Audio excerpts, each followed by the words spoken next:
On this episode of the Southern Fried Philosophy Podcast, Alex Trebek has a potty mouth. We talk about life, liberty, and the pursuit of happiness. And Biggun takes on Miss America and her Miss America questions. All that and more on this episode of the Southern Fried Philosophy Podcast. Here we go. Hello, everybody. Welcome to a brand new episode of the Southern Fried Philosophy Podcast, where it's two guys' take on life, liberty, and the pursuit of gravy, and you, the listener, are getting a degree in common sense. We are broadcasting from the Busted Knuckles studio right here in beautiful downtown historic Concord, North Carolina. I'll be your host, Biggun, and how about you? We've got a great show lined up for you, as always. But before we begin, let me introduce you to the second half of this flaky biscuit. That's right, I am talking about the pride of Anderson, South Carolina, but most of you probably know him best as the Silver Tongue one, 2016's Honorable Mention Father of the Year, the inventor of the Redneck Egg Roll. Give it up on old mic number one, it's Mojo! What's up, guys and gals? We appreciate you tuning in once again. Let me just say this on the outgo here. Here we go. Hey, this podcast, we really appreciate you listening into this podcast every week. We enjoy bringing these episodes. I think we're episode number 90. I got 99 problems, and a guest ain't one. But hey, we started this podcast with just the focus that we are Christians, that we believe that everyone, deserves to know the love of Jesus Christ and that grace. So I just want to make sure we kind of reiterate that. We haven't done that in a while, and that's what we kind of really started with this. I know sometimes we get cut loose and have fun and have a few drinks, talk about cigars, talk about alcohol, things like that. I know it probably isn't everyone's brand of Christianity, but anyway, we love you. Ours. We accept you guys. We love you. We appreciate you listening. And so anyway, besides that, we appreciate you. Are you getting some feedback? What's that? Are you getting any feedback that we're not Christians now? Well, every once in a while you get that. Oh, wow. Which is okay. I mean, it's okay. I mean, I may not want to stand out there with a bullhorn and with a Bible in my hand and outside Sam's Club, not pointing any people out, but that's not my brand of Christianity. Right, I got you. Anyway, we appreciate you guys tuning in. You can always go to our iTunes, Google Play, Stitcher, Spotify, iHeart, pretty much anywhere you listen to podcasts. You can subscribe, give us a like, a rating, give us a review. That's kind of the important thing. We appreciate the people that have already given us the reviews and the 5 stars. We always really appreciate all of those. I'll even appreciate a 3.5 star. It's okay.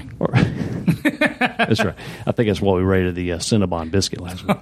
That is right. Anyway, Facebook.com or Facebook, you can go to Southern Fried Philosophy. You can also go to our website at southernfriedphilosophy.com. You can actually listen to our links there on the website, on the old interwebs. Yeah. You can also go to Twitters and Instagram at SFP Radio, patreon.com/SFP Radio, youtube.com/SFP Radio. I probably have forgotten some. States Vegas Radio. And States Vegas. Also, I do have another announcement. After, 3 years of coming to the studio almost, I finally remember the door entry code. Attaboy! So, good job. It's a good week. You did it. Listen, we've got a couple of things that we really want to do for this show and take it to the next level, and we really need your help. So if you guys can jump on our Patreon link, the link is there on our website at southernfriedphilosophy.com. We really want to go mobile. That would be fantastic for us, and we need some headphones, some mics, some things we could do so we can get outside of the studio. Beer budget. I'll help with that. The headphones and mics come first, so we really need that. So if you could just become part of the SFP family, you can join in the Life, Liberty, or the Pursuit of Gravy tier. We would really appreciate it. Please check out our Patreon link and help support the show. We do want to say shout out to our new listeners from Calera, Alabama. Calera, I love you, but it sounds like either someone from Game of Thrones or you got a disease out of Vegas. CDC's coming down. Ramet Gan Tel Aviv. Whoa. How about you? Right there. You way out of the Middle South. Eastern listener. Yeah, there we go. And old Sacramento, California. Hey, we're starting to affect the West Coast. I guess that advertising budget's starting to hit. Yeah. Hey, also, I did something this week, and I want to apologize to Marty from Commoners Brewery. I had a little bit of a discretion, and I went to another brewery. I'm sorry. I'm all about that. I do it all the time myself. I went to High Branch, and one of the things that they can do, you can buy a beer from somebody, for somebody. Right. They put your name on the big board, and then you just go in and say, hey, I'm so-and-so, and that's my beer. And then they'll give you a free beer. So you have one. Your wife has one. Mm-hmm. I didn't cover those. But any listener of the Southern Fried Philosophy podcast, if you go to High Branch Brewery here in Concord, North Carolina, and you see that the Southern Fried Philosophy is up there on hashtag HBBuddy, you can get yourself a free beer. How about that? There you go. So first person to do that gets a free beer. That might be me. Which might be me. Yeah, I was about to say. Thanks for the heads up. I'll be there in about 2 hours. There you go. All right, by the way, we do have Marty from Commoners back in. And I'm just going to give him credit for this beer. Yeah. He brought in some his latest IPA. What is it called? 4. 4. That's a great name. For our Spanish-speaking friends, it should be Cuatro. It's in between taps number 3 and 5. Anyway, it's a great all-day drinking IPA. Nice. It is delicious. I appreciate you bringing that in. Thank you, sir. Yes, sir. Anytime. All we need is the Watchman cigar guy to show up and let's smoke a cigar and heavily fan it out the doors from the studio here. The studio folks would not be happy with that. Be like smoking in high school all over again in the bathroom. Crack a window. I'm going to ask you like I ask you every week, Mojo, how you be darn? Doing good. Except for I just found out there's a county policy here in our school system that first graders cannot hand out birthday invitations. Oh yeah. Is this so you can't play favorites and invite Timmy, but not exactly? But our family, we invite everyone. Sure, you do. So. It's not fair, and it's also kind of hard to explain to a first grader that you cannot invite anyone to your birthday party. You got to find alternative methods to do that. So anyway, I called the county up, and of course that is their policy. So evidently, some butthurt parent or butthurt kid from years ago called up and complained. And, then all of a sudden, they made this a countywide policy. So all the other previous generations of hundreds of thousands of kids have gone through the school system now have they basically or have ruined it for the future hundreds of thousands that go through the system. So yeah, it's really stupid with the whole wussification of my kid didn't get invited, so I'm going to go cry about it. This is what happened. Breaking news: we have the lady that did not get the invite. So I think she's on the phone. This is stupid. Cut the crap. Yeah, there she goes. She's a frequent caller. First graders, I can understand high schoolers, but being buttholes they are. But high schoolers have wet methods of communication. Even middle school, my son's in middle school now. They know how to get in touch with each other. They know, how to get. But at first grade, what's the chances I'm going to know every parent in the room? So I guess we're just teaching our kids now that they can't have discretion. They can't, Well, look on the bright side. In 3 years, your kid won't be friends with the kids he's friends with now. I could care less about that. The birthday parties are just more for the parents anyway, than the kids. I mean, they enjoy it for the second. The parents don't enjoy paying for it, but they do enjoy the moment. So let me ask this question, and I know your wife does. This is not a foul on parents and doing that, but when has it become an issue or a normalcy for a kid to come to a birthday party, give said kid a birthday gift, and on the way out, they also get a gift on the way out. Little gift bag. When did that become an issue? I don't know who started that, but whoever that was, shame on you. Y'all. Same women that started participation trophies. Probably so. So technically, you could actually go to a birthday party, not bring a gift, but actually receive a gift. Right. Yeah. I blame Bill Clinton. Remember the soccer moms? That Bill Clinton? It's the same group that started all that crap. Probably so. No, but our birthday parties, we encourage people not to bring toys or bring gifts because kids these days, they have more junk. To deal with. I wish we could just say, look, you're going to spend $50 on me for Christmas. I'm going to spend $50 on you. Why don't we just call it a wash and just don't get each other gifts? That would just say, how about I'll spend $50 on myself. Right. Yeah. Yeah. Look at what you bought me for Christmas. Yeah, I like that. There's no point in exchanging money around. That's what my sister and I do. We exchange gift cards every year for Christmas. It's like, here's your card. Here's my card. Oh, thanks. Love you. But what's They're the point? both Outback. But you still have to go out and get the gift card. Oh, no, you can order that on Amazon now. They deliver it to your house. All right. How about you? Bingo. How you be doing? I'm good. We had the old Derby party. I was sad that you did not show up. Well, I'm still hanging my head in shame for all the years ago. So there's not many things that I won't talk about on this show, but you will never pry it from my lips of what happened on that fateful Derby day that I still have PTSD from. Good I'm assuming gracious. bourbon was involved. No. at the point, no. At that point, no. But we needed bourbon afterwards. We should have. I wish you would have come, but we had a good time. Oh, unfortunately, I had to work. Yeah. So maybe next year. So the Derby, like the most controversial Derby in 145 years, y'all. Well, there was number one. It was probably Russian collusion. You think so? Oh, Probably that's a so. good call. Because I'm expecting any day indictments to be handed down from Mueller. We're going ahead and inspecting this. So, no, yeah. Well, you know, what do they say in NASCAR? If it ain't rubbing, it ain't racing. Right. You would think. I never even knew you couldn't change lanes. Like they should put blinkers on the horses now. This is. I watched it because I had a little mobile app on my phone, so I did watch it. Yeah. And the reasoning was it really wasn't clear. I mean, like the horse's natural path, and plus the field of play was sloppy at best. You had so many horses. I mean, probably half the horses should have been disqualified for bumping another. You know, like number 8 probably should have finished number 15th. I mean, or disqualified. I mean, so I didn't quite get that. You knew something was going to happen because of the pause. Sure. And, they saw them running down to the jockeys and stuff and the owners. Whoa. They already did the interviews with the jockeys, the owners. You know, everybody's all happy. And then all of a sudden, wait, hold up. Hold your ticket. Would you see what the $1 trifecta bet would have won? It was like 11,000, wasn't it? 55,000. Whoa, buddy! Yeah, I think the was it the quadfecta?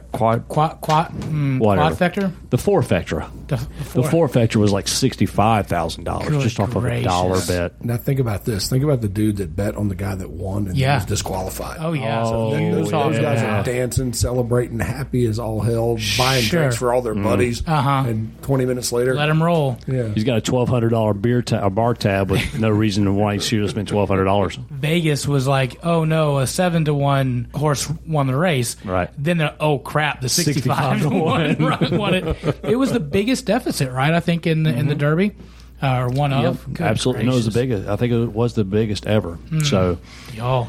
Yeah, I tell you. But it was a great time. We had a great time.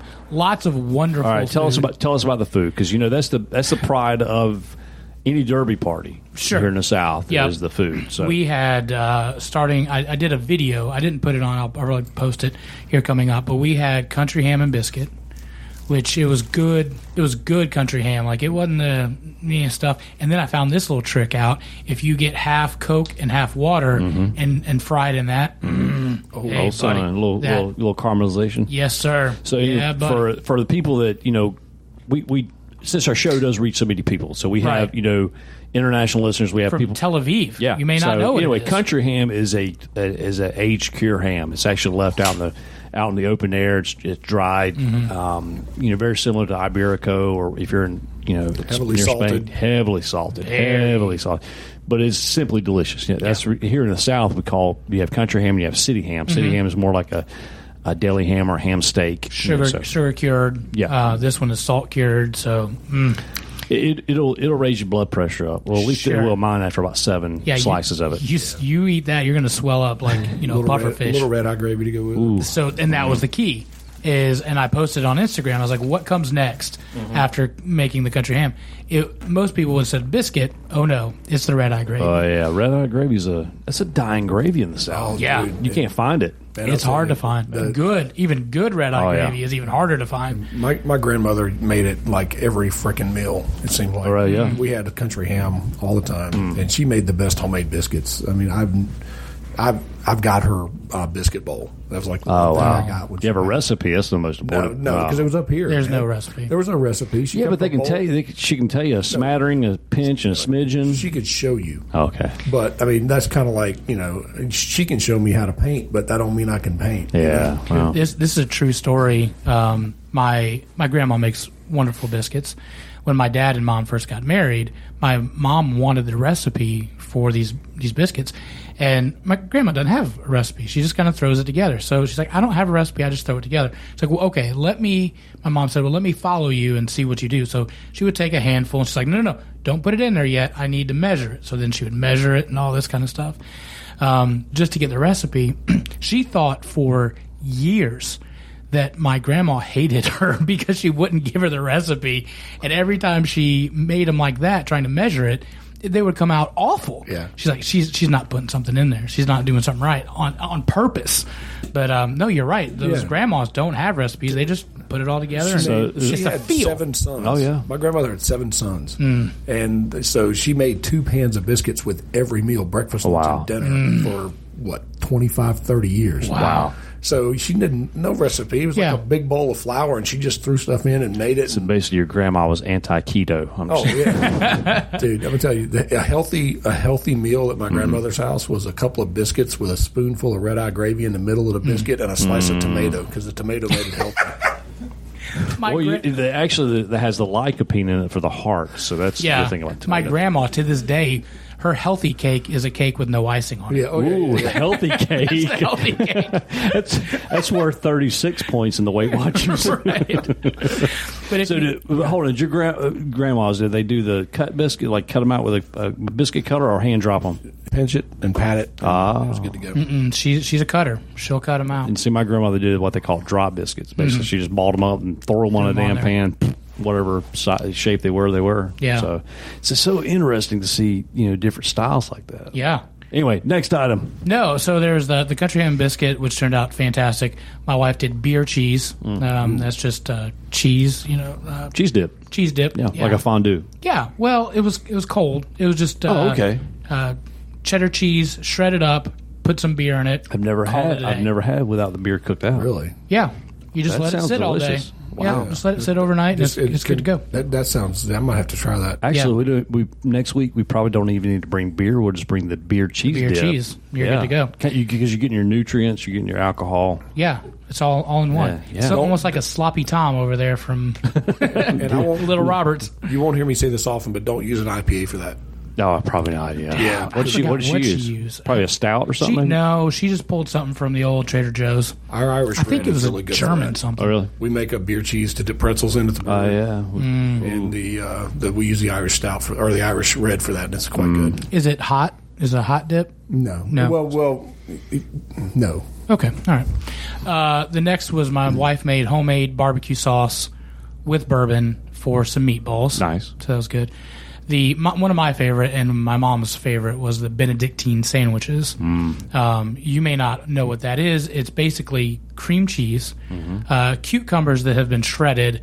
All the water has been pushed out with a napkin because that's sanitary, and then mixed together. I think she even put in a little bit of mayonnaise in this one, and then put it on a piece of bread. Trim the crust off, and voila, you got a Benedictine sandwich. That's a fancy cucumber sandwich. Yeah.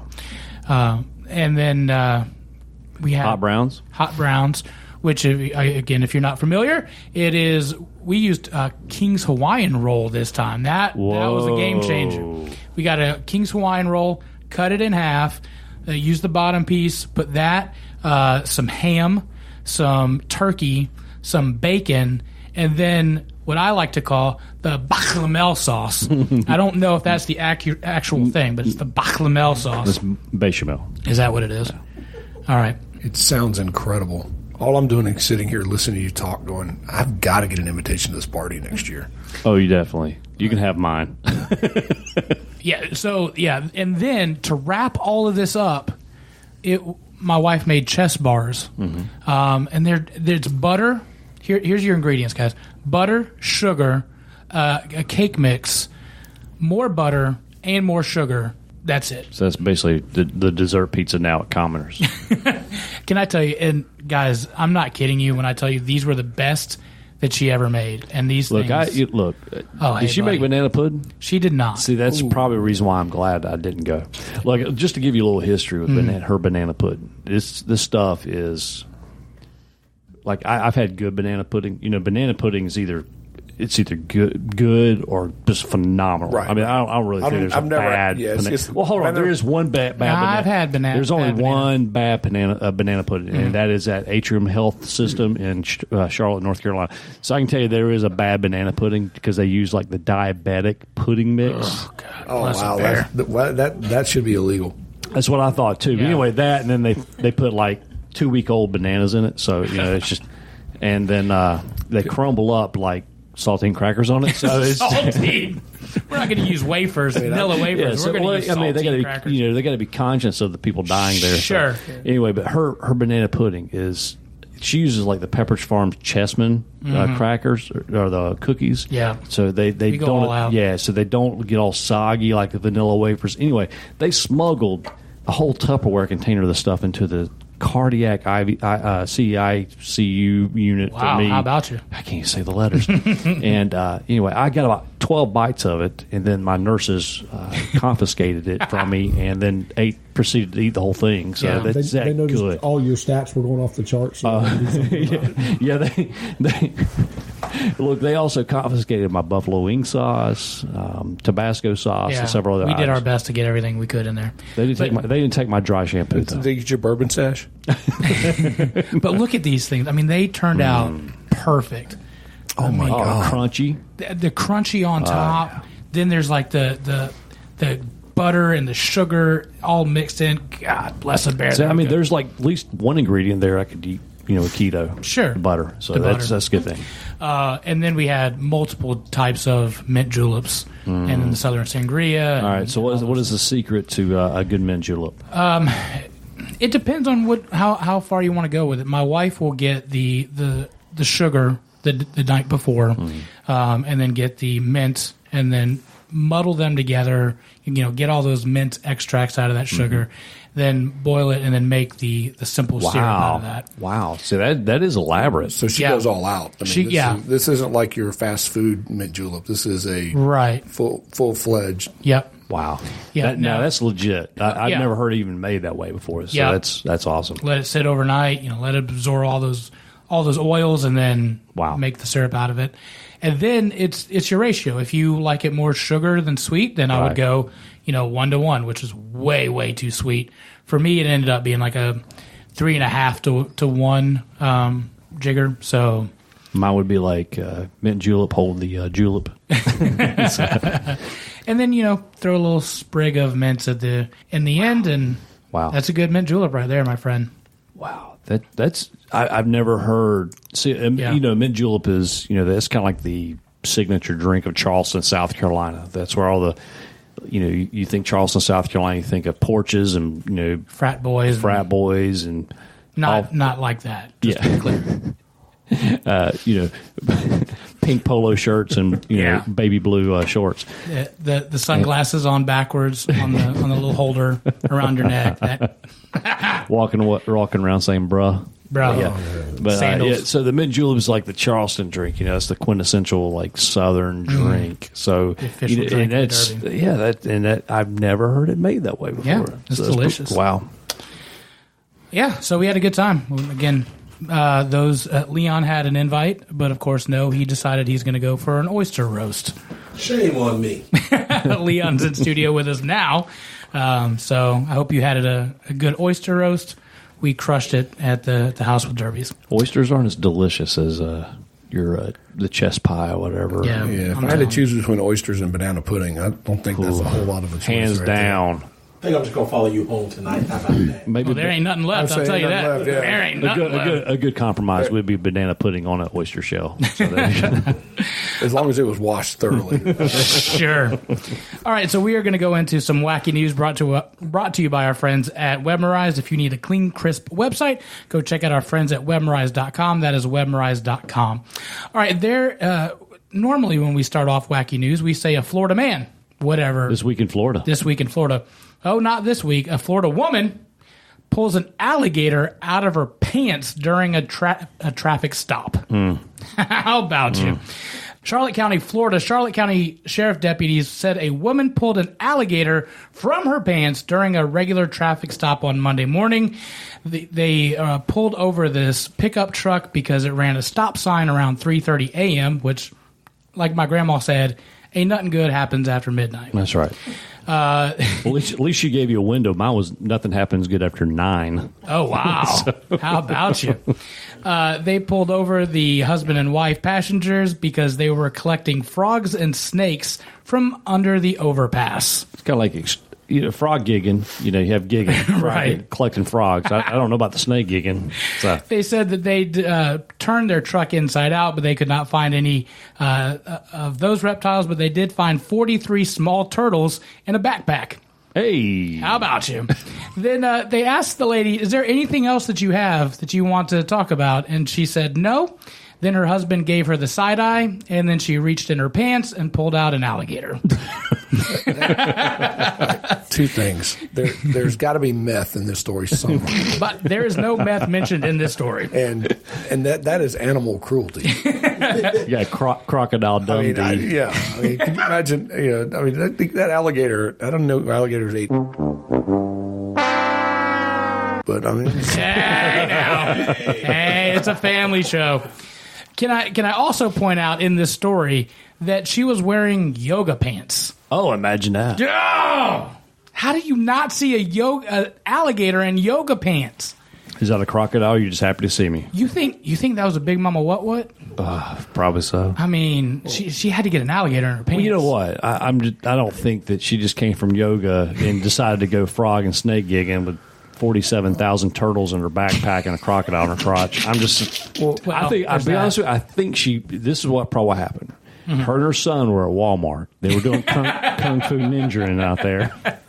She was drunk. He was drunk. He was nude, and then she took off on the scooter. Yeah, and then that's what happened. Yeah, I think. She had to have been in the sorority of Ada Moon Pie because to not see that alligator, I got to go back to that. Where's this thing hiding? For the love. Anyway, it's just disguised as another role. All right, so here's our other wacky news. Jeopardy contestant James Holzenhauer. Have you been watching Jeopardy lately? I heard something about. I think he's Is he the first one to do a perfect game where he answered every question on the board? I know he's a gambler. I think. Yeah, he's a professional gambler. He's on a 21 game winning streak. He is now over $1 million of winnings. Wow! And the dude is like going nuts. Set an all time game high of $131,127. He's just crushing everybody. Wow! So a school paper said, "Hey." This is a small middle school paper. Said, Woody, what are some things that you've learned after being on Jeopardy? And he said, well, Alex Trebek has a potty mouth. Really? A potty mouth from Alex Trebek. Well, in his defense, he does have pancreatic cancer. I was about to say he is fighting cancer. So I pretty much say whatever's in my mind at that point, too. But, you don't picture dirty words coming out of Alex Trebek. It's kind of like Bob Saget. I don't know. Have you seen the Saturday Night Live skit where they make fun of Alex Trebek? Sure. He kind of loses his mind. My Alex Trebek will always be Will Ferrell. Oh yeah. And I get it, but real Alex Trebek, he's like America's uncle or grandfather. He's kind of that guy. Right? Yeah. I'm glad. I am. Speaking of him, I'm glad he got rid of that mustache from the '80s and early '90s. But yeah, he's he seems like the consummate gentleman, right? Presenter. How do you think that goes? Like once the cameras are off, that's when they say that he just starts letting loose. Oh, like what is that like? All right, we're going to go to break. Yeah. What were you thinking about that Daily Double, man? What is he saying? What the? Yeah. Well, it could also be when they're hanging around backstage before or after having a drink, just kind of catching up. What up, bro? Yeah. Man, Julep? Yeah. All of a sudden he's telling all kinds of jokes, and people are like, "Whoa, hey!" Let me tell you about this New Year's Eve party I went to. This was up, This one time at a derby party. Let me tell you.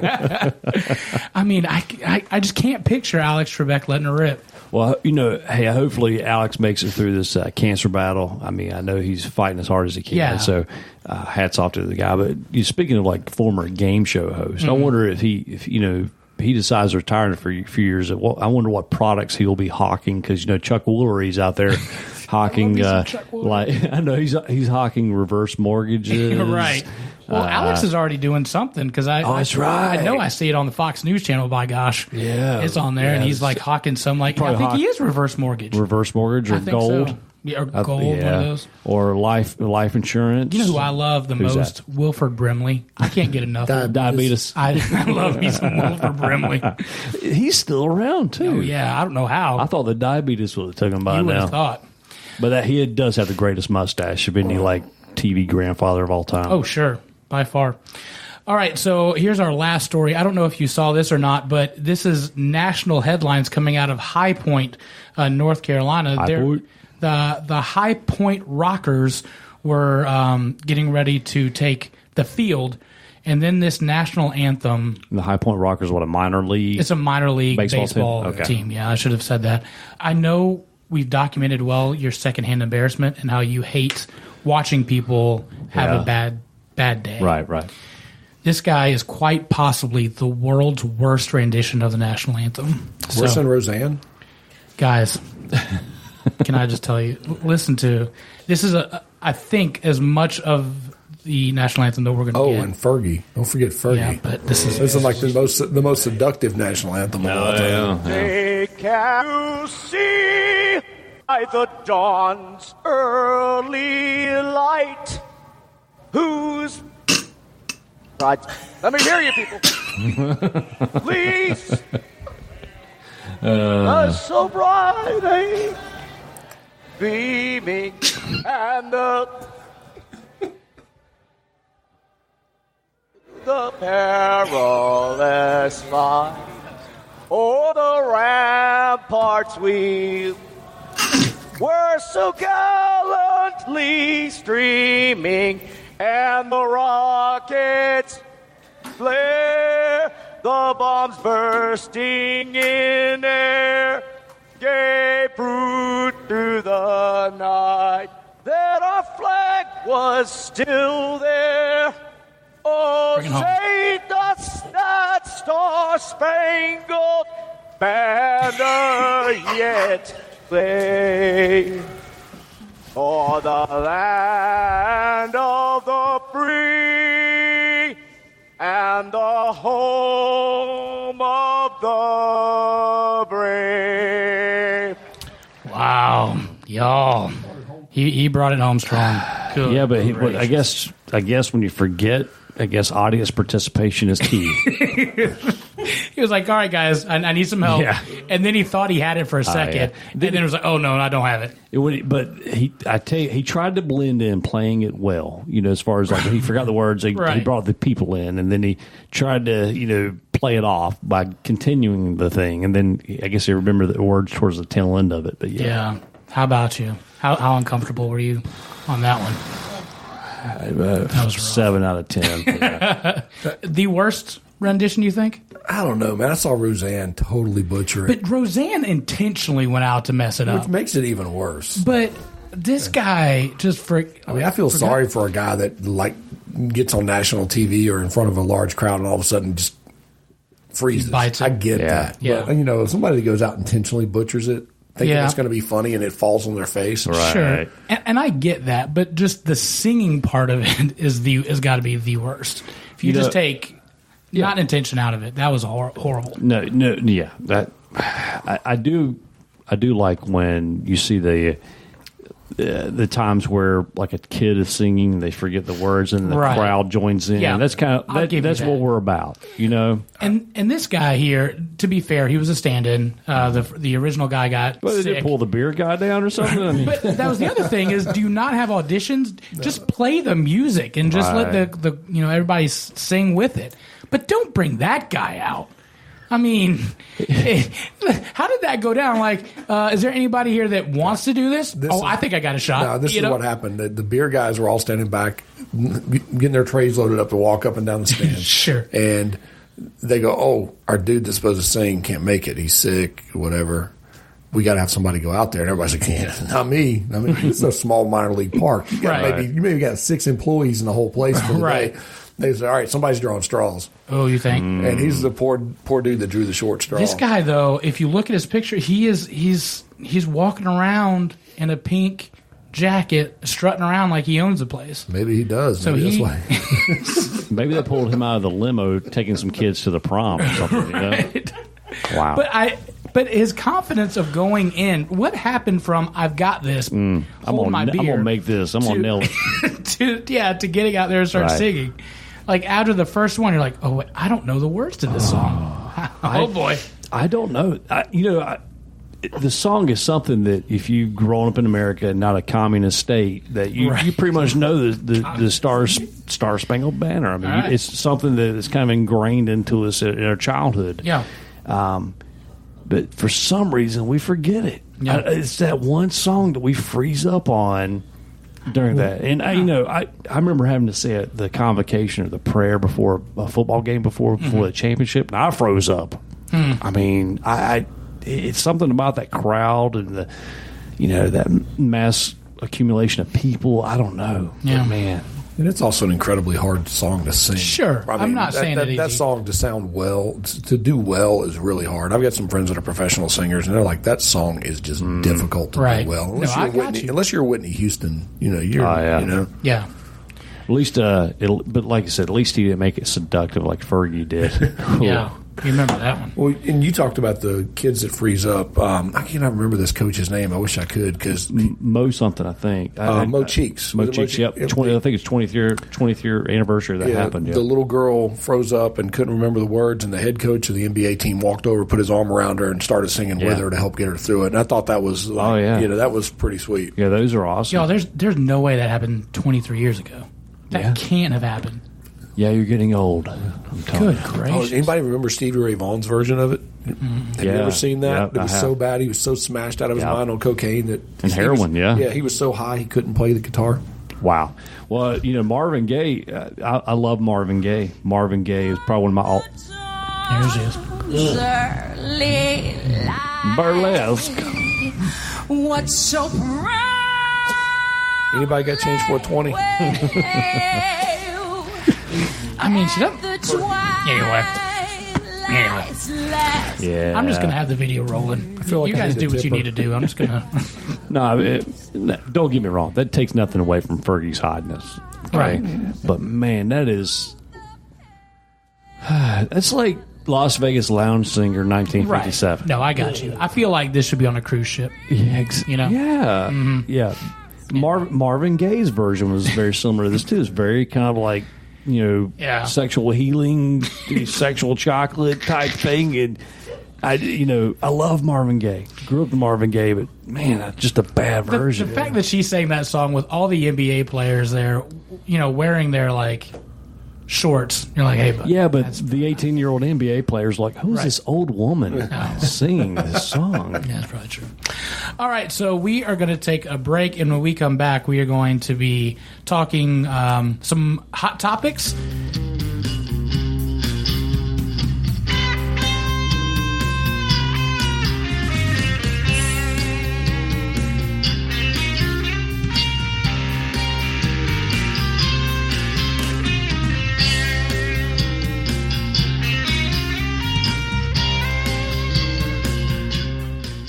Words cannot describe how awesome Robert and his team at Webmerized are. In our time of need, Robert came through for us and devoted more time than expected to help our organization develop our new website. It truly is a blessing to have an individual that can speak to the average person not in the IT world in a manner that can easily be understood. The process of working with his team was painless, and I look forward to working with them for future projects. Our website is spectacular, and I'm really proud of what was developed by Webmerized. Thanks. Don't take Stella H's word for it, and also Southern Fried Philosophies, but go out to webmerized.com, WEBMERIZED, or check out the sponsors link on our website. And if you mention the word Biggun in your order, you'll get 10% off. Check them out at webmerized.com for your web services need. All right, we are back. You are listening to the Southern Fried Philosophy Podcast. We're going to talk about some hot topics brought to you by Watchman Cigars. Leon, why don't you give us a update on Watchman Cigars? What are you guys up to now? Man, we got a lot of great things going on at Watchman Cigars. We're partnering with a couple of yacht companies to bring something great to the folks who can financially afford some yachts. $96,000 right out of my budget right now, so I'm just enjoying the free trips up and down the lake. Mm-hmm. We're working on some things going on with NASCAR right now, and we're about to release a new cigar May 25th. Okay. Our business partner, Don, up at South Mountain Distillery, he will be releasing that Apple Crisp Moonshine. I was privileged to taste that before they released it. He's doing it from JB Raiders, one of the guys who've been tagged as being the legend of moonshine. Work with all them guys on Moonshiners on Discovery Channel. Okay. So you're going to have him up there. You're going to have, what's the guy's name? Cornbread. He's going to be there. You're going to have Mark. So all the major guys from off of that show are coming up for this one event, for this big release. They've been doing a lot of publicity on YouTube, Facebook, pushing this brand. But it is a phenomenal blend. And to have Don collaborate with the JB Raider, the guy of Moonshiners, or one of the guys. It's just phenomenal for his brand. So I'm really looking forward to that release. We are working on a cigar blend for that, and I asked Don to just hold off on it right now. Yeah. Let's go ahead and get the Moonshine out there and just get everybody just knocking on the doors for the cigars, and then we're going to double back to that. We got our comedy shows coming up. Yeah. Here in Concord, so I'm glad to announce this. We're finally bringing the funny back to Concord. We had some things going on with Jawan. Congratulations to him for being a new father. Attaboy. I asked all the guys to really hold off on doing the first. It was supposed to be the first Friday of this month. And Chris, man, he's a phenomenal guy, the owner of Red Hill Brewery. He understood where I was coming from. I had to actually get Jawan off the ledge. Say, man, you need to sit back and focus on your child right now. Sure. And let's come back to Concord on the 25th. So we're going to be at Red Hill Brewery in Concord. The 25th, the doors open at 7 o'clock. Okay. So we have great beer, great comedy. The guys we're working on right now have been on HBO, the Comic View. So these are some good headliners we're bringing here. And one of the guys is a local comedian right here in Charlotte. All these guys are traveling up and down the East Coast, traveling with some headliners. One of the guys, he was opened up for Sinbad. One of the guys have opened up for, who's the funny guy that everybody's talking about Chris Rock. Not Chris Rock. Kevin Hart. Kevin Hart. Okay. Yes, I was able to meet those guys at a location here about 4 months ago. I heard Kevin Hart was going to be there. I don't know. That's just rumor. He could be. I've heard that. We'll have a look. Somebody can smuggle him in a purse. Yeah, that's right. We can't confirm that. But no, we just got a lot of great things going on with the Watchman brand in hand, and I'm just so glad. I can't believe it's been so long since I've been here, man. Yeah, it's been a minute. Wow. So from hillbillies to hedge fund managers, there's a cigar there. There it is. Man, I like that. That's good. From hillbillies to hedge fund. Hedgehogs. Write that down. We're going to use that. Yeah. Oh, yeah. Trademark. Don't even try that. We're calling Paula. Yeah. Awesome. My favorite blend is the signature blend. You've talked about that signature blend. You love it. It's a good, clean, great crisp. Cigar. Yeah, a good mouthfeel for a cigar smoker. I know. Don't take that anyway. I know. Don't take it. Not intended. But anyway, no, it's a great blend, great cigar. Yeah. So that's one I have to recommend. Well, I always ask, how can I make it better? I'm tubing it now. Now, you were in cellophane wraps. Now you're putting them in tubes. And like we were talking off air, that marinates the cigar a little bit more. So that's going to give you more of a punch of flavor on your signature blends. And now we're doing a little something to put a little more heat to it to get it a little more flavor. Oh, man, I had one of them last week. And I don't really smoke the signature blend. I'm a big fan of my Maduro. Okay. Man, that thing is hot. It's phenomenal. Like not temperature hot. Oh, no, both. Whoa. Temperature hot and like it hot. Caliente, as the kids say. We've kind of got to where we want it. And wow. To my surprise, we just released a 60 gauge, all Nicaraguan filler binder with a double Habano wrap. Whoa. So Honduran wrap for our Habano cigar. Not many people are doing that, but this copycat cigar lease, I'm sure some others will be doing it by now. And literally, man, we probably sold about maybe 90 of those cigars in 3 days. Wow. Now tell people what a 60 gauge is. That's the ring size. That's a fat cigar. boy. Yeah, it's huge. I would never put anything that big in my mouth, but it's a huge cigar, and the people love it. That's a Bob Marley size. That's a Cheech and Chong size. So can we label Also, that the hey, Biggun? Yeah. There you go. There it is, Biggun. There it is. But also, he's going to announce today on today's show that the new Southern Fried Philosophy signature blend banana pudding will be coming soon too. So You're obsessed with it. I'm trying to put him on a spot to make this thing. Right. I have an idea. We had the Chick-fil-A sauce one, and we've yet to see that one. Well, but see, Chick-fil-A sauces are branded. Oh, so banana pudding isn't. Is the banana pudding only available in 60 gauge? It's an actual banana. I think that 60 gauge banana pudding cigar go against my keto diet. So. Yeah, I'll tell you what. We got our Concord Bourbon Group meeting coming up. Yep. You talk to my sister, get up at that barbecue to put that banana pudding together for us, and I'll bring those cigars up and I'll show you how to do it. Okay. All right. There we go. There it is. Okay. Sounds good. Done. Coming soon. All right. So you wanted to talk about This Week in AOC.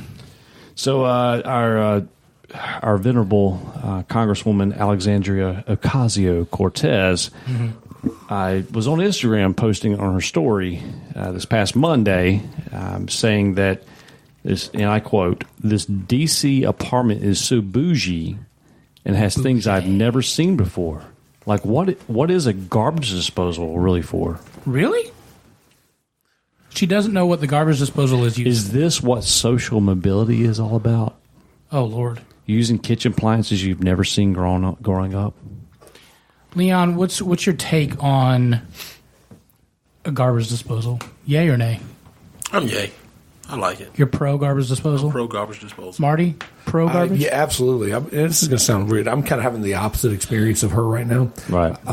I've recently moved about 6 months ago, and for the past 20 years in my previous house, I had a garbage disposal. I actually changed it out like 3 times over the course of 20 years because those things wear out. Right. Yeah. My new house. Listen, you're using it a lot, by the way. My new house doesn't have one. And Really? Yeah. And it's because we're out in the country, well septic, and you have to have a different garbage disposal for a well septic tank. Yeah. I just haven't gotten around to installing a new one yet. So I'm going through the whole process now of like when my son leaves oatmeal in the bottom of the bowl, I'm straining it out with the sink strainers and all that kind of stuff. So I'm kind of totally opposite. I guess I've taken a step back. And I'm no longer. I'm socially mobily downward. Right. At the time, So you're no longer a part of the 10%. And now that she's moving up the food chain, I'm moving down the food chain because I'm having to strain my own garbage now. So, question though, like, is it why is a garbage disposal not a normal thing? Well, in New York. Yeah, from the reading I've done today on this is that in New York passed an ordinance that garbage disposals were not allowed. It was against regulations.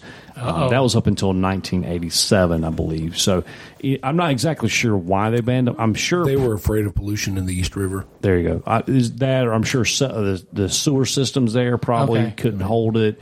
You know, So before 1987, you couldn't get one, but right now after they are, you can. but still they're not kind of a popular thing there in New York. I'm sure it's probably an expense thing because landlord, a lot of downtown, lard. Well, I got my mind on biscuits and banana pudding right now. Good gracious! So Speaking of garbage disposals, there you go.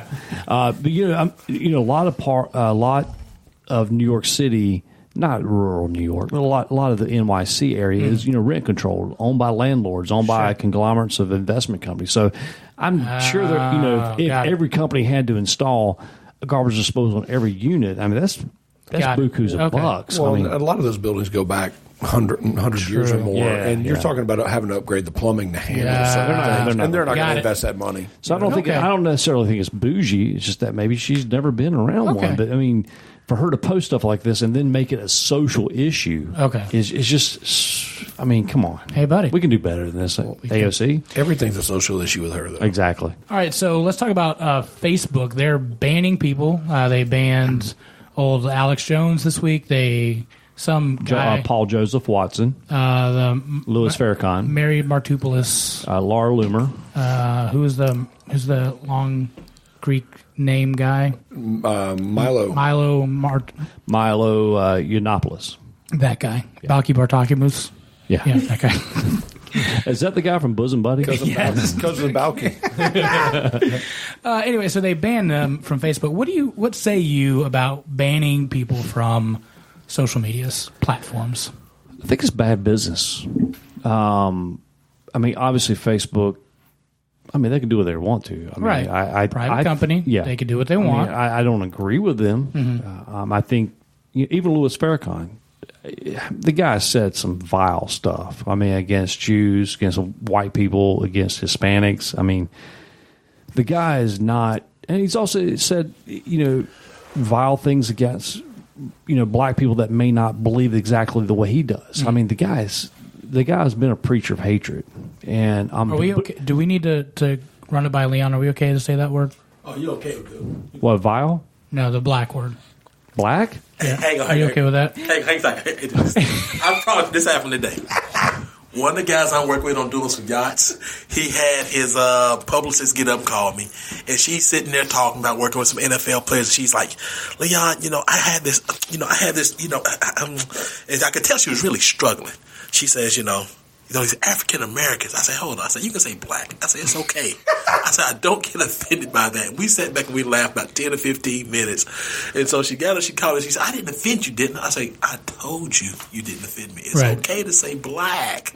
So you say it now, like, man, here we go again. Here we go. All right. So we got the clear from Leon. We're allowed to say Isn't it funny, though, how, we can sit around as normal people and we can have a conversation, have so much fun with it, and nobody gets offended by anything we say because we all know we're coming at it honestly from a genuine place. Right. And we just live in our lives and sharing our experiences.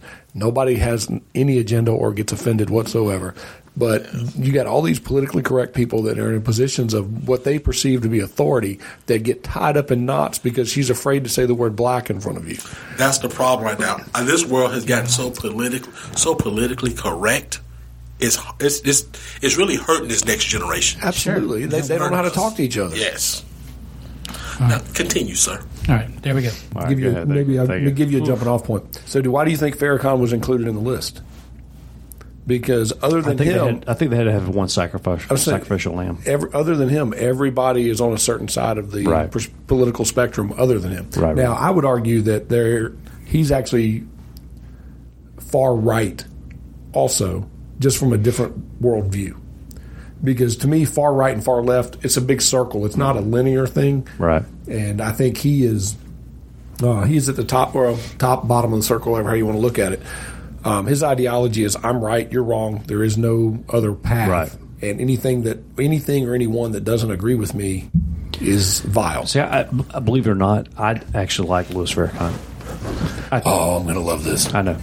I actually think he actually has some really good arguments against certain things. I mean, for example, crony capitalism. I fully believe that. I fully believe in the social, the prison reform. The social justice laws for drug. Mm-hmm. I mean, I actually agree with the guy. Just because he's Louis Farrakhan and has said some evil things about guys that look like me doesn't make me want to hate him. He's actually right on a couple things, But besides that, Laura Loomer, who most infamously changed herself to Twitter because she was banned from Twitter for saying some things that they perceived as racist and Islamophobic, actually. Also, she doesn't prescribe to or subscribe to the intersectional politics. She got banned from Twitter. Alex Jones, we all know about Alex Jones. Milo Yiannopoulos, who's a gay man who's actually married to a black guy who's accused of being a racist. He's also a Jew, also. I thought he played for Milwaukee. Not that guy. Oh, okay, my bad. So I don't know. I hate that Facebook's doing this. I mean, I have to engage in Facebook so much just because of my business, and it's a selling platform. I'm the same way. Facebook only bans a certain political persuasion, but they will keep things up there that are. I mean, they just exposed one of the largest pedophile rings that's basically using Facebook off of it, and that was up for years. So I don't know. This is going to be a good segue. Mojo, you guys wanted to talk about what it really means for life, liberty, and the pursuit of happiness. Three ideologies that have probably been more misconstrued as being in the Constitution, but it's actually in the Declaration of Independence. So, which is a good movie, by the way. That is a very good movie. Yeah. I was thinking about Independence Day. My bad. I was actually live tweeting another podcast on States Vegas Radio. Okay. Appetite for Discussion last night, and the guest who has a little more left wing perspective than I do. I think my perspective is not right. I proclaim myself as a libertarian. I'm classified as a libertarian, so on my voter ID card.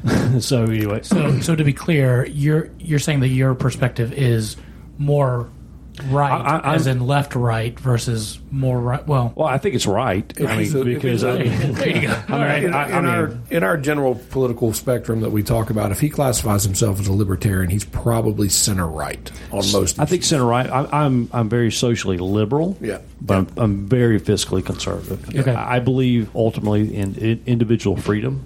So there's a T-shirt that just came out. I saw that the other day was. I believe that gay couples should be able to grow marijuanas while protecting it with AR-15s. I love that. Yeah. Okay. I love that. So that's a perfect thing. I could care less what you do. The classic libertarian, and I understand this because this is who I am as well. So we're going to agree with each other a lot. It might get boring here for a few minutes. Ian, what are you doing? You're in the back, like shaking your head. Is that because of Marty? Or Candy Crush. She's looking at banana pudding recipes. That's really good. I think I might start playing Candy Crush now. But, it's like to me, my whole political philosophy can be summed up in I don't care what you do as long as it doesn't affect me. I agree. There you go. And and honestly, if you want to marry your pet goat, go for it, dude. Not my problem. Yeah. I don't care. That doesn't bother me. I guess, but the question that was kind of posed on the other podcast was someone was talking about everyone should be guaranteed health insurance. Health insurance is a right. Here we go again. And I disagree with that. And his premise of the argument, and I've actually invited this guest on, this guy on to our podcast. So the premise is we're guaranteed life. Okay, so yeah, we're guaranteed life, but we're not guaranteed life at what expense?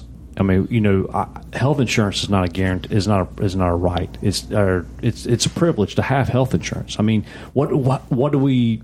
How do we end that?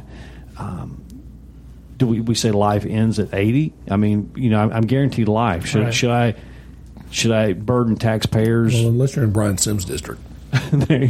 Should we guarantee, or should we burden the taxpayers to keep me alive till 90 because I'm guaranteed life? I mean, should we boondoggle the insurance industry to keep someone who is terminally ill, stage 4 cancer, alive because we're guaranteed life?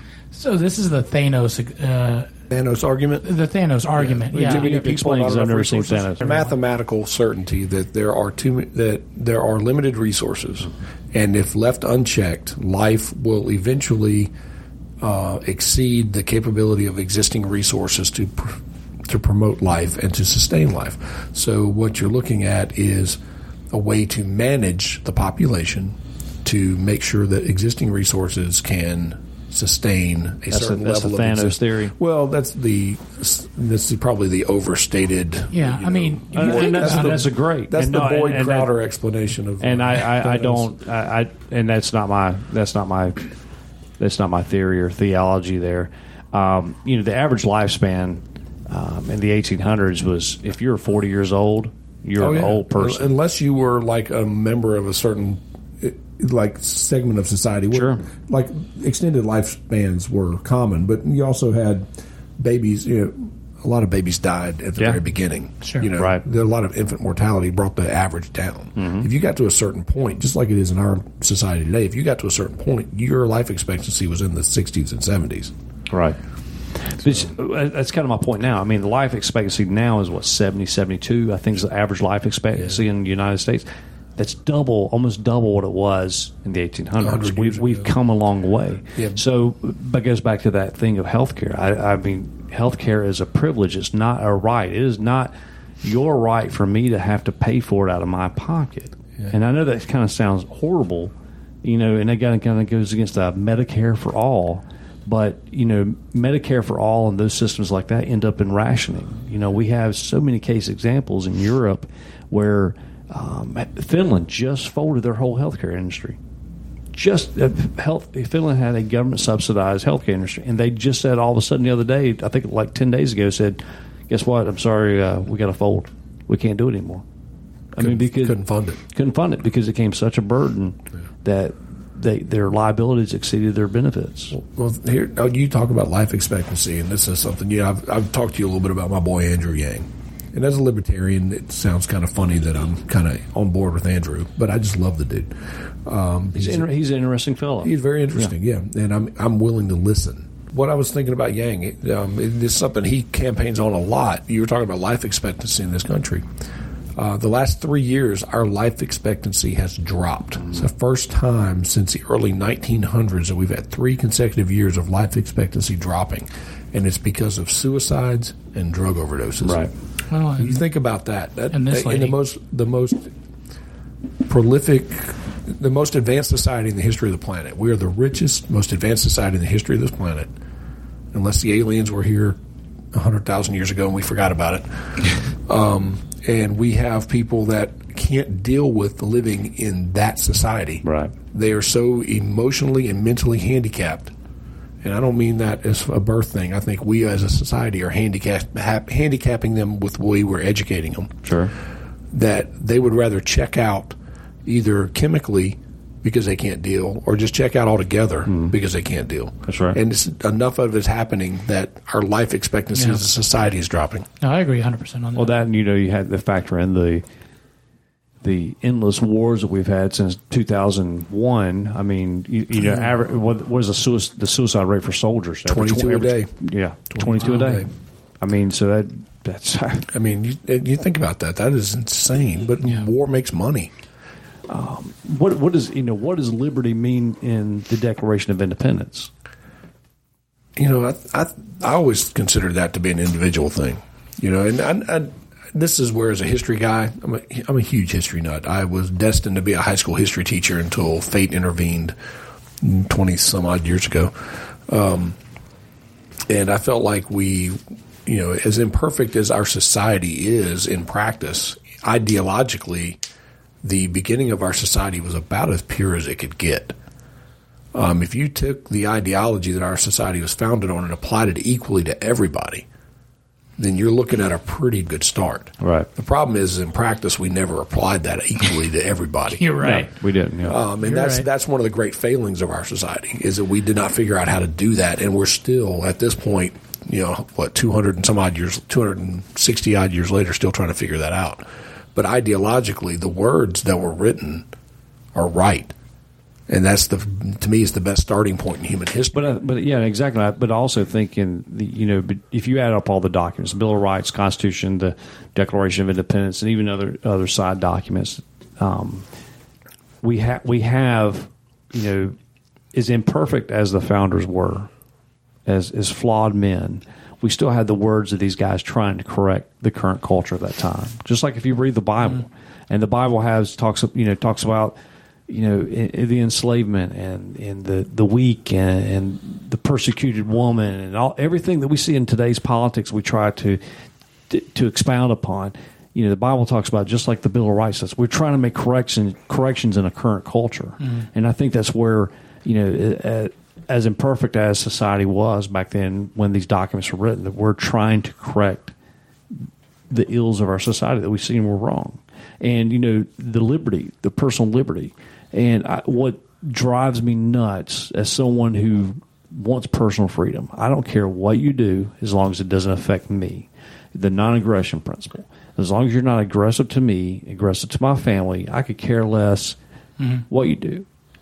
And as we troll down the highway towards socialism, which I know that's kind of probably some over-expounded upon term, socialism, but we are. I think we're chasing this fantasy of this new theology of state worship, where state can provide everything. State can provide me an income. State can provide me health insurance. State can provide me groceries. State can provide me housing.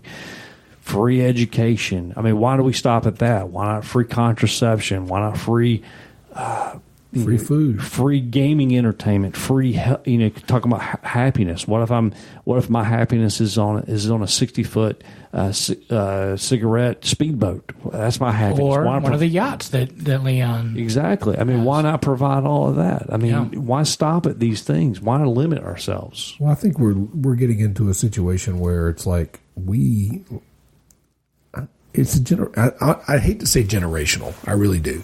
But I'm kind of getting to that where the greatest generation that fought World War II was a very selfless generation. You know, a cause came up. They had to fight their great war, and they came back from that war. And the horrors. Think about the stuff that those guys. The what? The horrors. Okay. Not horrors. Horrors. I checked out and then came back. I was like, wait, what just happened? that those guys experienced. And they came back to a country and they had to go to work. Yeah. And they got up every day and did what they had to do. And they begot the baby boomer generation, which I'll be honest with you, is statistically the worst generation in the history of this country. Right. Shout out that. Those guys had. I tell my mom this. We're all products of it. Yeah. Right. I tell anybody who will listen, the baby boomer generation had everything given to them, and they turned around, and I can't use the phrases in my head right now. Sure. But they Alex Trebek wiped their backside with it. Right. It's just not good enough for what they wanted. And then the next generation came along, and we're a little bit different. Sure we are. And now we've got the millennials who have kind of picked up where the baby boomers left off. Right. And they just don't. I sent a tweet. Like I said, we live in Twitter, and I like to push buttons, just have some fun. I sent a tweet earlier today. It was baby boomers equal the worst generation ever. Millennials, hold my beer. And that's how I genuinely feel about it. And here's the thing. Just of course, out of every generation, you have those people who exceed the general populace, right. And those people will be successful in the next. And they would be successful in any generation, in any era, because they understand that it takes personal sacrifice and effort to get anything out of life. That's right. If you think how far we've progressed in the last 120 years, we've gone from horse and buggy industry to supercomputers to possibly landing and colonizing Mars and the moon. I mean, this generation of millennials, if they actually, a lot of them, there's a lot of them doing great. Don't get me wrong. So the ones out there listening to this podcast, that you're not in your mom's basement and you're eating Cheetos on a beanbag right now. Now the craze is Takis. They love them some Takis. There's an article, speaking of millennials, that in the Atlantic this week. And I really, I try to read a lot of different publications from all over the spectrum of belief systems. And the article is basically talking about how the millennials have never experienced a good economy. Mm-hmm. And I'm like, it made me scratch my head. Like, they're complaining about their student loan debt and their credit card debt. And I don't get it. It really bothers me because I went to college. I paid for it myself. I came out of school with minimal debt. You know why? Because I worked 45 hours a week while I was in college. Yeah. This seems to be a foreign concept to these kids. They would rather take out $40,000 a year worth of loans and actually just bust their butt and get something done. And they really struggle. I really struggle with it. And they're like, "Oh, there are no jobs." Dude, it's 3.6 unemployment right now. Yeah, I don't know. I remember going to college and going through the whole process, and they're like, "It's going to cost X amount of dollars a year." And I looked at my dad like, "Well, how are you going to pay for this?" And then he looked at me and was like, "Well, how are you going to pay for this?" And I had to figure it out. Yeah. And but I'm saying burden in air quotes, so you guys can't see it. But the burden of having a student loan out of college, and I went into ministry also. I wasn't getting paid a whole lot, but you do have to figure it out at some point. And part of me wonders, like, how much time have we given to the millennials to actually figure it out? Now, granted, mom and dad aren't helping by letting them come back in, and that's on an all-time high as well. But like, if worse comes to worse for that generation, will they rise up?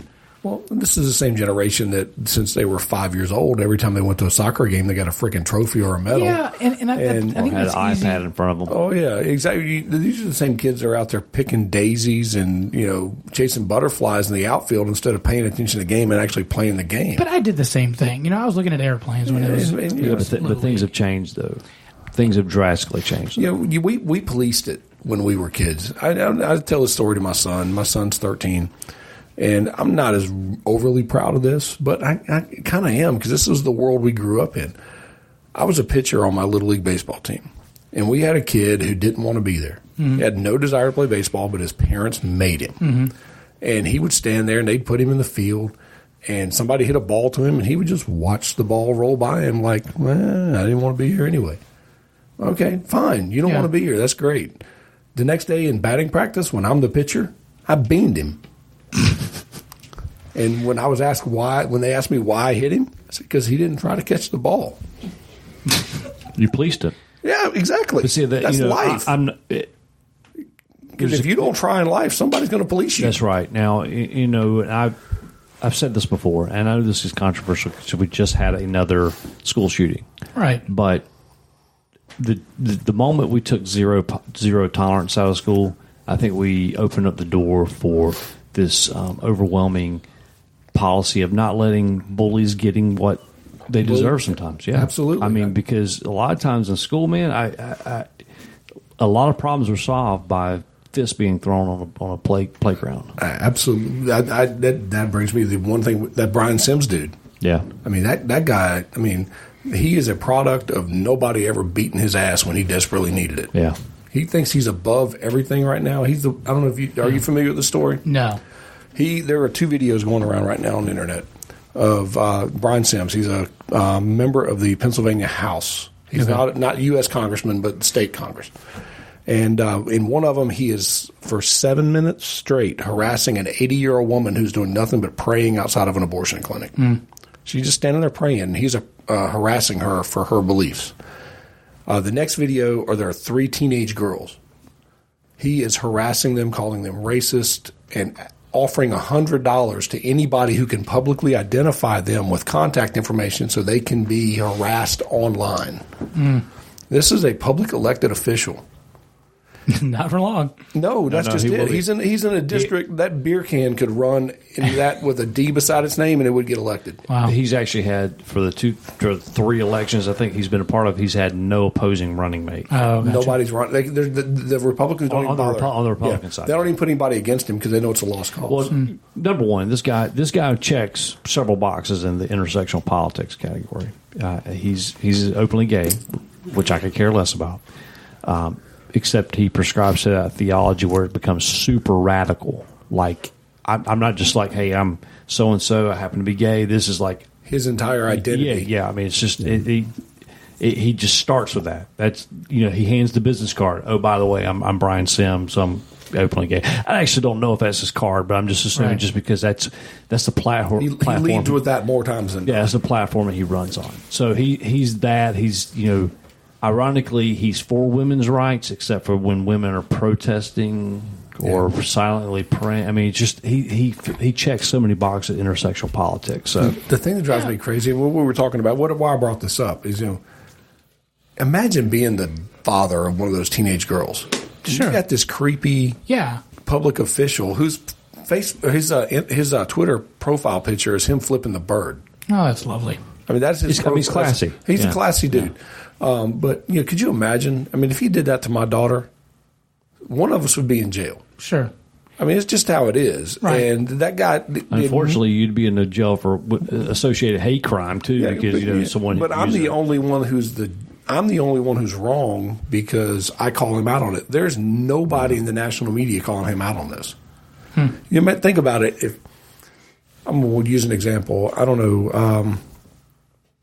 I don't like Ted Cruz, but he looks like the Dracula. He looks like the. He looks like Count Dracula. Well, he looks like the dude from basically the Munsters, the uncle from the Munsters. Yeah. I was thinking about the cereal. But if he did something similar, could you imagine the outcry? If he was if he was taking part at a protest in any clinic, the outcry from the normal media would be insane. And I get that. I think if we step back just a tish, I think most people would agree that your example guy is way out of left field. I don't know. He's not anymore. That's just it. I think if you look at mainstream America, not media, you would say this guy's a little bit off. I think that he's not getting media attention. nobody's calling him on his bull crap, but most people would say that he's off his rocker. But who would be the bad guy if the dad of one of those girls punched him in the mouth? Media-wise. I'm not talking about But why does it care about media? Well, because that's the perception of a lot of people, and they can spin it like that. Because you're found either innocent or guilty in the public eye. Based on what the news media reports. If that's the case, then why is Trump president? Because there's a lot of people in 4 key states that said, I don't have a job, and I'm angry as hell about it. And that's why Trump is president. But Pennsylvania, Michigan, Wisconsin, and Ohio. And that is they could care less if he said grab him by the kitty. He does not care. And they were thinking he was an animal lover is what they were thinking. Well, there's that. I think for most common sense people, and I think I totally agree. We say on the show that common sense is a superpower. I totally get that. And I think that it's a dying art. But I think that we have to give at least a little bit of credibility to these millennials, because I've seen some really cool stuff that these millennials are kicking out and doing that are helpful, and we can at least say for a little bit that they do care about at least other people, and wanting to. You said, like, we didn't start off America great. We said that life, liberty, and the pursuit of happiness took most people, but not all people, into consideration. I think at least this generation is at least saying, well, we understand that we have to bring everybody with us. Like, we have to at least respect people. And I think that my dad's generation, I can tell you, not my dad specifically, but my dad's generation will say, that guy is from that side of the tracks and I don't like him. That's not right. Or that guy is gay and I don't like him. I don't want to have any part of him.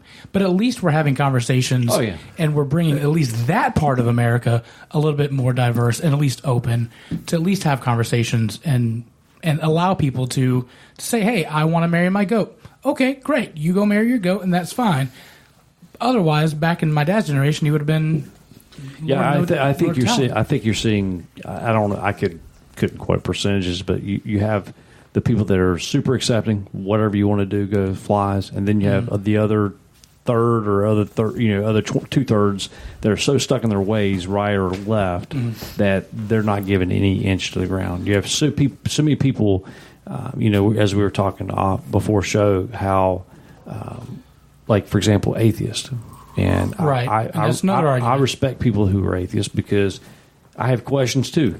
I think that's part of the human condition. When you mix spirituality with the human condition, you have questions. If you don't, you're not a normal person. Right. I mean, if you are 100% convinced of anything, you're not normal. Exactly. Right. So I can sympathize with I will say biscuits and gravy are awesome. Well, no, 100%. I agree with that. Okay, all right. But I can. We don't claim to be normal. That's right. I can sympathize with the atheist, but I can't sympathize with the atheist who takes their radical ideology that they're so against religion, but that their atheism becomes religion. And I'll give you that 100%. If we're going to say you have to respect me, then that goes both ways. You have to respect my ideas, and I have to respect yours. And I agree with you too. You guys were talking about off show about, that if you agree with me, you have to agree with me, but I don't have to agree with you. Like that. Sure. That doesn't fly. I don't agree with that at all. But we have to at least be willing to listen to each other. I agree. Well, and I don't. Yeah, I will listen to anybody. Sure, I will. But you're not normal. I will listen to you because I respect your opinion, right? Or I will listen to you out of entertainment value. Those are the two reasons, and that's that. If you went through the people that I follow on Twitter, you could actually probably categorize them just by looking and go, okay, listens entertainment. Sure, listens entertainment. Yeah. Speaking of entertainment, Miss America. So Miss America, there was the contest this week. By the way, I'm just going to say the hottie from North Carolina who won Miss America. Mm-hmm. She's kind of cute. How about you? Salutes off, hats off to the Tar Heel State. Yeah, Rock Hill native, moved to Charlotte, right? Oh, how about you? Lawyer. I mean, this girl's got it going on. Attorney. I mean, she is. Raise your hand. Did anybody watch it? Oh no! I didn't even know what was going on. No, I'm just hoping I'm just hoping she will be my future ex-wife. That's all. I'm just hoping for that. So there is a bit that I listen to from Kentucky Sports Radio, and they do a thing where they will have the question that was asked to Miss America. They'll give the idiot, stupid guy on the show 30 seconds to answer, and then they play the answer that Miss America gave, and then they vote on who gave a better answer, the idiot radio guy or Miss America. We have 5 people here, so that's... Are we voting? Yeah, well, so. Or are we the idiots? So the problem is I am the official idiot because I don't follow politics. I do not listen. I don't listen to what you guys do. I'm like the idiot that likes to watch cartoons. So you were definitely a beauty pageant contestant tonight. So I'm playing the part of a beauty pageant contestant. I have listened to the show. I don't know exactly what the questions are. I can't remember because it was a couple days ago. So we're gonna. So Biggun is Mr. Congeniality. There we go. We're gonna see how this works. So, from the state of North Carolina, Biggun Patton. The 2020 election is right around the corner. What is one issue you would like all candidates to address, and why? So my answer would be that I think that mental health is one of the hot topics that needs to be addressed by all the politicians for this upcoming election series. It's been one of those things that has been in the news, whether you're a crazed gunman or you are a veteran or you're just a guy in a cubicle that all deal with. So I would think that mental illness needs to be one of those things that need to be addressed. Well, being from a border state and being born and raised in a border city, immigration is something that is very important to me. This is not a black and white issue, and that is why we need to have discussions and continue to listen to each other. I think that there's so many people out there wanting the American dream, and my parents immigrated here from Monterrey, Mexico. And I am their representation of their American dream. All right, so there you go. Who won? Was that Biggun or Miss America? Actually, I'm gonna give that round to you. Oh wow! Because she kind of like it's like the girl who introduces like, oh, by the way, our specials are this tonight. And it doesn't like details the specials. Mm-hmm. She actually went into that. I actually had a valid point. Yeah. I mean, I'll be honest. I'm with Mojo. Okay. I would give you that one. Honestly, because she went with the low hanging fruit. Yeah. But didn't back it up anyway. Well, she had her cheap applause line. Yeah. Which she got that. I'm an immigrant. Yay me. From wherever. Yeah. But there's a Mexican restaurant. There's a lot of substantial things that need to be addressed with mental health, and I don't think anybody has any clue what the answers are because we constantly breed crazy people. Sure. I mean, we incentivize the breeding of crazy people. Yeah, 100%. So, Leon, do you want to vote on that one? I'm out.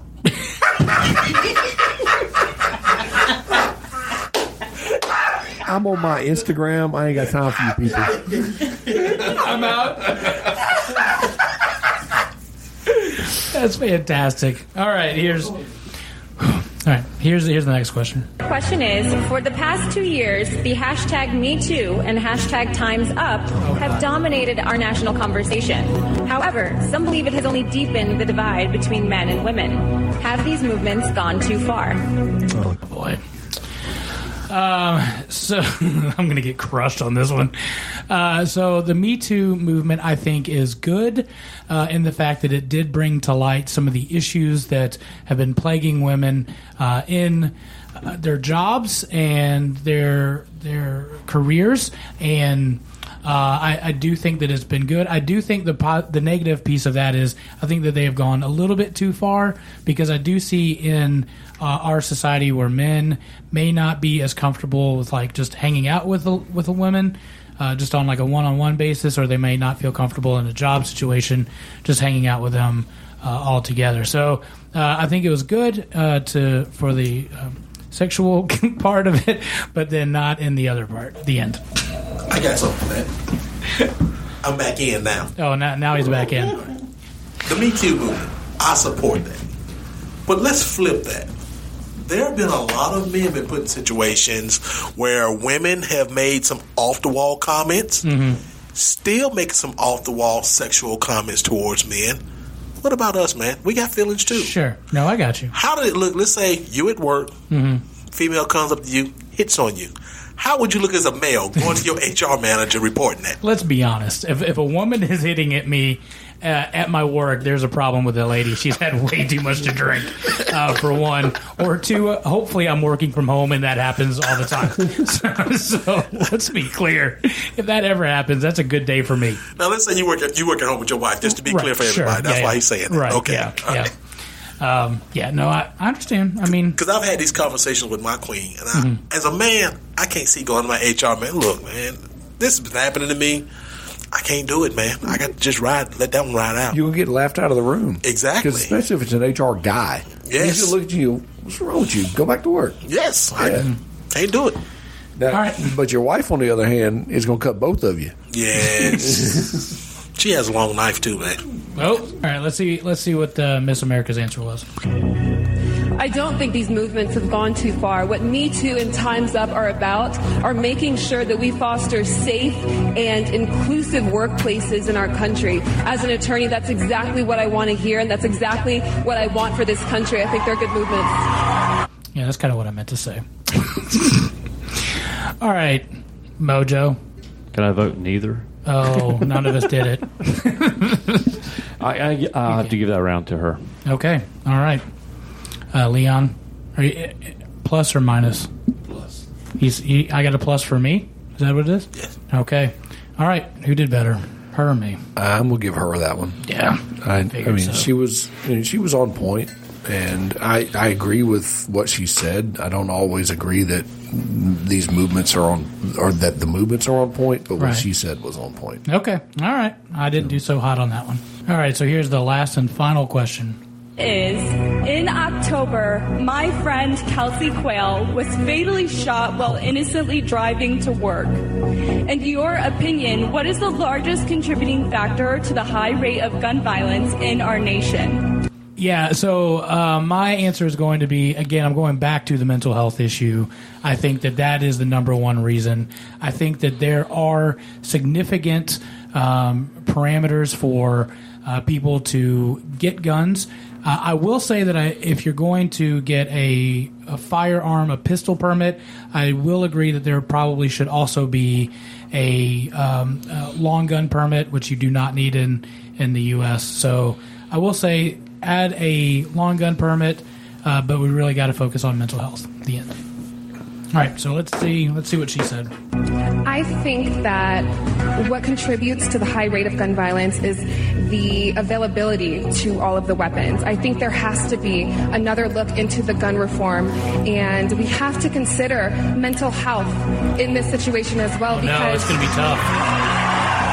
This is not just about guns. This is about what is going on in the minds of these people. Of these people who are using these weapons against everyone. It's definitely a mental health issue. It's not just a gun law. Whoa, she stumbled a little bit. Do I get any extra credit for that? Well, you didn't stumble, I don't think. Yeah, I know. Like, she stumbled and I didn't.